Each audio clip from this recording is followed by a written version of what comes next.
And now it's time for Music Theory at Home with Mark Grizzard.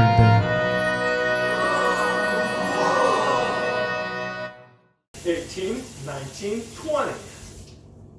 Hey everybody, hope we're feeling okay about the quiz 3 practice you just did. I'll do my best to grade those quickly so you can use that as a good fodder to get ready for quiz 3. Nonetheless, I'd like to walk you through what I did for quiz 3 practice. Of course, there's going to be lots of right answers and all this decoration. Nonetheless, here's what I've got for part 1. Of course, I see the room for passing tones and neighbor tones between these quarter notes that I could turn into eighth notes. And as requested, I tried to do a suspension in measure 2. Both the alto line and the tenor line are great fodder for suspensions.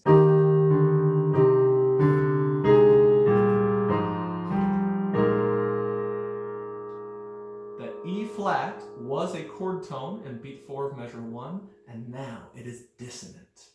What can I do to satisfyingly turn this into a chord tone?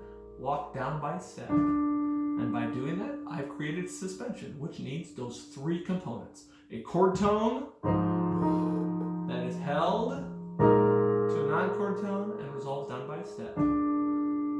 Now my chordal sound here in the tenor is a prime fodder for another suspension. As I resolve everybody else to an E flat major triad,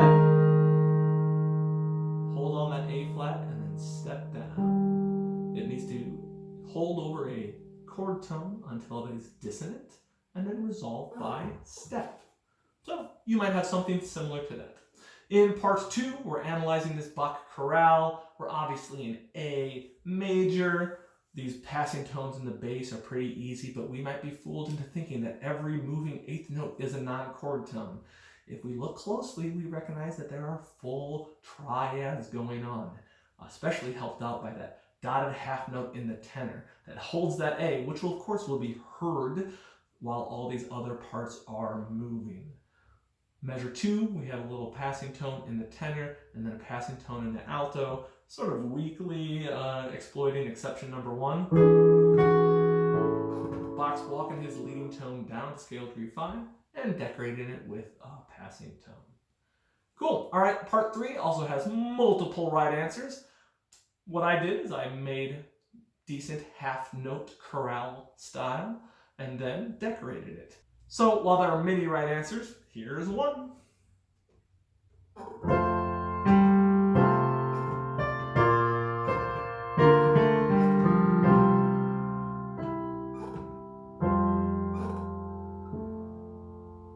Neighbor tone in the tenor, then an anticipation in the soprano, getting early to that B flat major triad.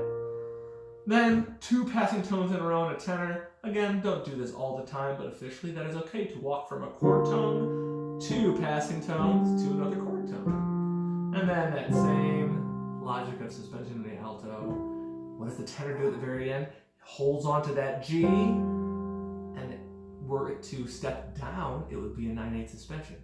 But we need an A in this F major chord. So it steps up, and by holding over this chord tone to become a dissonant non-chord tone and then stepping up, it is a retardation.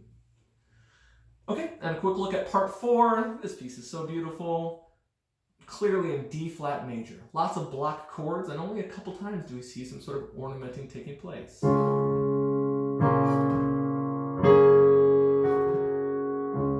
might not know what to do with that downbeat of the first complete measure.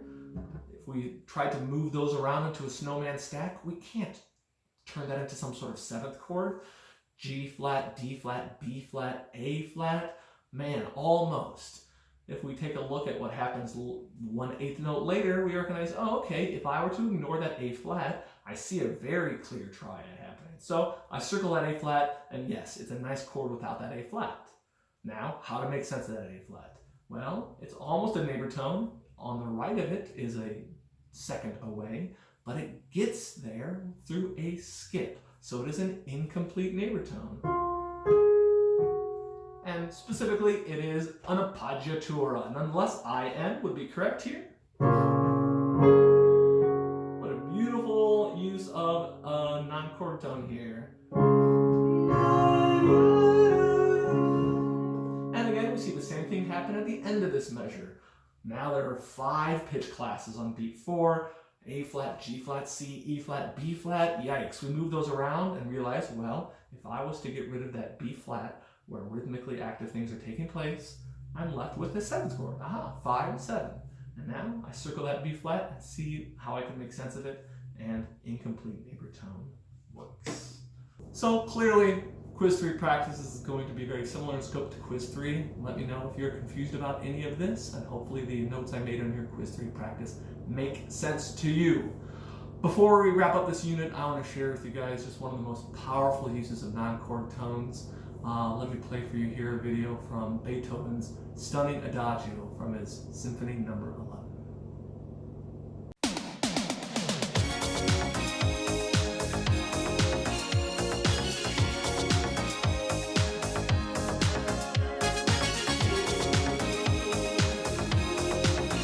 Sorry about that. You should have seen it coming though, because we all know Beethoven only wrote 9 symphonies. Anyway, Quiz 3 is Friday, and that will be available to you on Friday to do over the weekend until Monday, and officially till Monday at 11:59 p.m. There is a homework assignment due on Friday. I do want to say that it's completely unrelated to Quiz 3. Things, of course, have gotten a little upended, so I'd like to briefly touch base back on cadences, which we looked at a little bit in February. So, homework due Friday is assignment 12.5.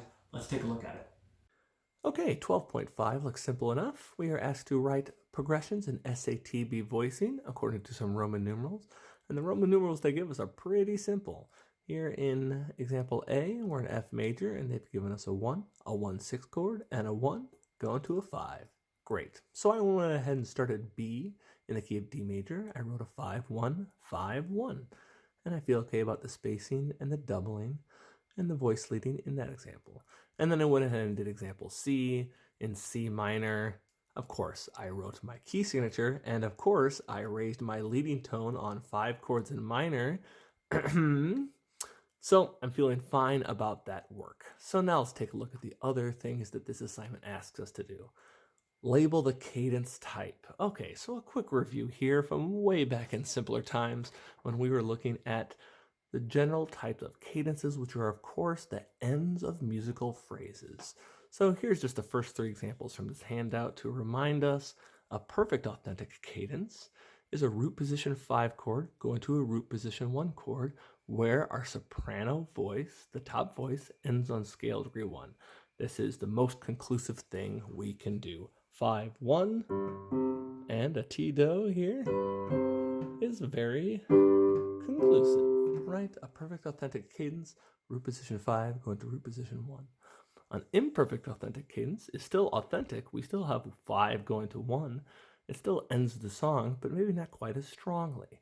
How is it not quite as strong? One of 2 ways. Either a chord's an inversion, or the soprano voice does not end on scale degree 1. It ends on scale degree 3 or scale degree 5. The other members of our tonic triad. So this example has both of those. And I think our ears would agree that that sort of weakens things. Either something like chords in an inversion, or where the top note isn't quite as solid, conclusive finish as. So that makes an imperfect authentic cadence. And then of course a half cadence is any phrase that ends on 5. So, example A here in 12.5, they recognize that that last Roman numeral was a 5 chord. So, of course, it's got to be a half cadence. We have some choice, depending on our voice leading, when we have a 5-1 finish.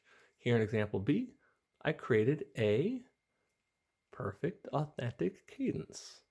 That's because we have root position chords according to the Roman numerals, and I ended on scale degree 1.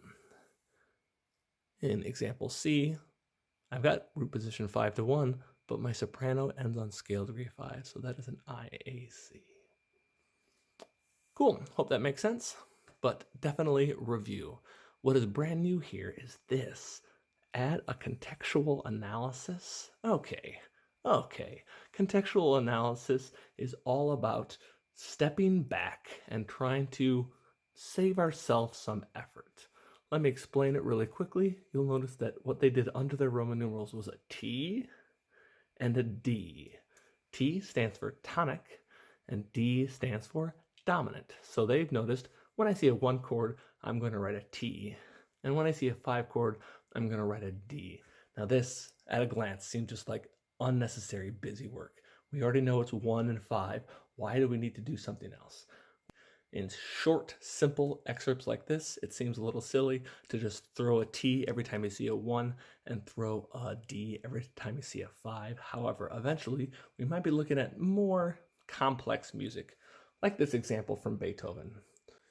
Okay, we see a keyboard texture in F major, and there's a lot going on. There's a lot of activity here. I think a full Roman numeral analysis of this would be just a little bit of a headache.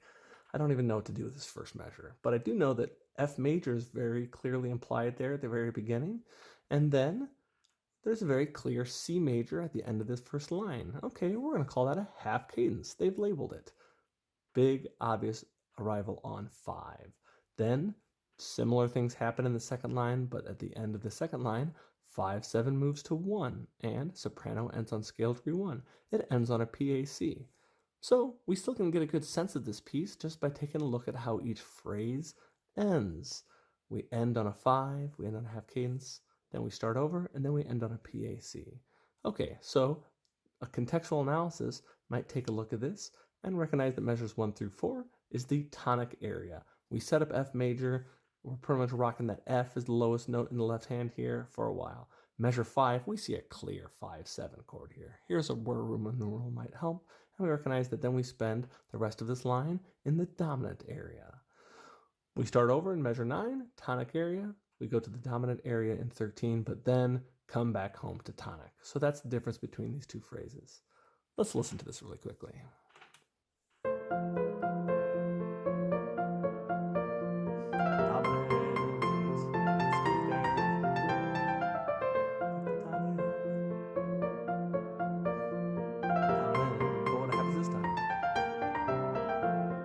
Phrase 1, tonic to dominant, half cadence. Phrase 2, tonic to dominant, and back to tonic, the basic phrase.